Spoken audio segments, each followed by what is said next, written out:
Hey guys, it's Stephen here, back with another video. And the Carabao Cup draw has just taken place, and it's the John Macken derby. Manchester City have been drawn away to Preston North End in the third round of the FA Cup. I'm going to talk about that a little bit today. I also want to say thank you to One Football for sponsoring my channel as ever. I've got them up here on my phone because I'm about to run through the draw for you and all the games involved in that. But I want to say thank you to them sponsoring as ever. It's a fantastic app with all the updates and all the news that you need to know. So go download the link in the description for Manchester City news, draw updates, transfer updates, all that kind of stuff. Squad stats, absolutely loads. But I'm going to go use One Football now to read the draw in full. So we've got Wolves versus Reading, Oxford at home to West Ham, Watford versus Swansea, Brighton versus Aston Villa, Sheffield United versus Sunderland, Colchester at home to Tottenham, which is a good game for them, Portsmouth Southampton, which is a derby. That's going to be interesting. Burton Albion versus Bournemouth. Last season, Burton Albion obviously wanted to avoid us. They just about did. Preston Man City, of course.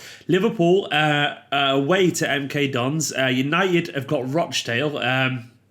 Luton, Leicester, Chelsea or Gillingham versus Macclesfield, Sheffield Wednesday versus Everton, Arsenal versus Nottingham Forest. You'd expect all the Premier League teams are going to get through there. United in particular, well, they always say they get easy draws, don't they? But I didn't think Rochdale was expected to get Manchester United way or something like that. I don't know. There's some kind of United, Rochdale, easy kind of draw up on there. Liverpool surely will go through against MK Dons, even if they do play the reserves. You expect Colchester Tottenham was an interesting one, but once again, you expect Spurs have enough there. And Arsenal at home to Forest is a very good game, and that's the one I could see with a few changes that maybe could be a bit of an upset. So basically, I thought I'd talk about this because mainly I really, really like the Carabao Cup. I just genuinely think it's a fantastic little trophy. I really want Manchester City to win 3 in a row. I don't know why, it just really appeals to me. A lot of people turn the nose up at the Carabao Cup, and I honestly don't get why, because this is a trophy that well, basically, it gets you fans to Wembley in February, so you get to win a trophy nice and early. And if you want to win things, the best way to win things is to learn how to win things. And I've always thought people have underestimated this trophy and the impact it can have on the run in the season. So what you've got here basically is a bunch of players that are going while the rest of the team are still focusing on whether they're going to challenge for the top four, the Premier League title or relegation. And you've got a team that can win a trophy during that. Now imagine you've got your objective at the end there, and you win a trophy here.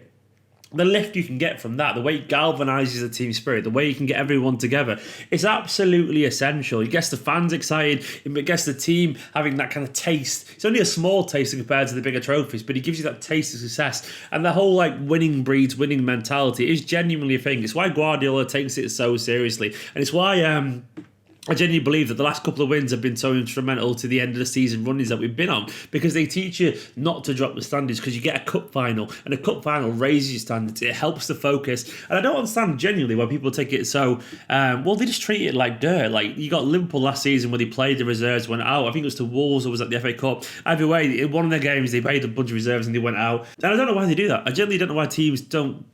And why do Spurs not always play the strongest team? They haven't won anything. Why do they not do that? It's just one of those things where I've never quite got. But I think it's genuinely changing a little bit. And also I think it's just a fun trophy. I honestly prefer it to the FA Cup, and people might think I'm a bit weird there. But I guess as an academy football fan, I also like the fact that you get to see a few lads thrown in. And I actually think it's quite important for Manchester City this season as well, because we've got a big squad now. We've got a young squad as well. Most of these players are going to actually need some football. And I think going far into the Carabao Cup and going far into the cup competitions makes sure that these players are playing regularly. It makes sure they're getting football, and it keeps them fresh, keeps them happy. And then when you look at the quality of the squad that we've got in general, our B team is good enough to beat most teams in this competition, including Preston away. And it's like the likes of Bravo in goal. It will be Cancelo, maybe. At the moment, he'll probably play that game. There'll be Otamendi and maybe an Eric Garcia, or Stones and Eric Garcia. We could even say Taylor Howard-Bellis there, but it must be Garcia, one of the senior ones. Then we'd have maybe Angelino there, who's still a very good footballer. Then we've got possibly, at the moment, it'd be Fernandinho getting a game because Rodri's our first choice. And with Gundogan there, maybe Phil Foden. And then the likes of Gabriel Jesus, maybe Mahrez, because he's kind of on the periphery at the moment, whether that's fair or not. And then maybe we'd see someone like Bernabé or Pavade or something like that. Basically, we've got a very good team there. Maybe we would see someone like Sterling and De Bruyne come in if it was a bigger game with a slightly harder team. But either way, this B team is good enough to like beat most Premier League teams potentially. So it should be enough to get us against Preston. But what do we actually know against Preston in general?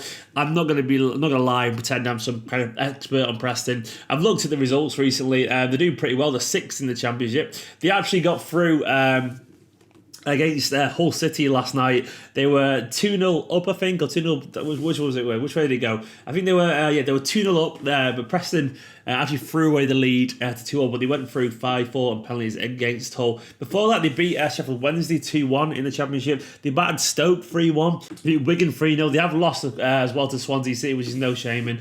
And they beat Bradford 4-0 in the first round of the League Cup. So basically, they've won 3 games out of 5 so far, lost a couple in the Championship. They're currently sat in 6th, which is a very decent return. And they have got a bunch of good players. I've asked around a little bit. I've asked a couple of people that I actually know who know a bit about Preston. We should look out for Ben Davies, apparently. He should be in the Premier League, according to a friend of mine. He said he's class, a proper ball-playing defender. And then they've got a few players like Alan Brown, who's a really kind of like niggly, box-to-box, attack-minded, creative midfielder. Very crafty, apparently. Scores a lot of goals. They've got Paul Gallagher as well, who still pulls the strings. He's got plenty of experience. Ben Pearson, an ex-United lad, is a tough tackling player. He could get the Premier League, but apparently he's a bit dirty. He gets a lot of yellow cards. So they've got some good players. I know about Josh Harrop as well, the ex-United lad as well. He's kind of been in and out of the team. They've got some basically decent little players from what I can gather. They're also managed by Alex Neil, who's known for getting his teams to be really, really hard working. And they've had a pretty decent start to the season. Last season, I think they finished, was it 14th in the Championship? I know they're around mid-table. It was 14th. So they're a decent team, and I think they're the kind of team that'll be really, really up for this unless we take them fully seriously. But I just do really like the Carabao Cup. I think it's absolutely, it's one of those trophies that people just don't take seriously enough. But I think if we go far in this one, if we win it, it could be absolutely crucial towards the end of the season because it'll keep our players fresh, it'll give us that winning mentality, and it shows the teams that we're not going to drop off at any point. And by the way, if it's very dark, I apologise about this because one of my bulbs has gone over there, so it's a little bit dark, but hopefully it's fine anyway. But guys, let me know what you make of that draw. Looking forward to it. The way day at Preston looks great fun for the fans with enough points. It won't be me, unfortunately, but it looks like it'll be great fun, and it's a bit refreshing as well. A team we've not played for a while. The John Macken Derby. It'll be fun, won't it? Guys, let me know what you make of the draw in the comments below and all that kind of stuff. Subscribe if you're new. I'll do a video tomorrow for the Champions League draw, the big one, of course. For now, though, I hope you enjoyed the video. Go download more football, like, comment, subscribe, and I'll see you soon.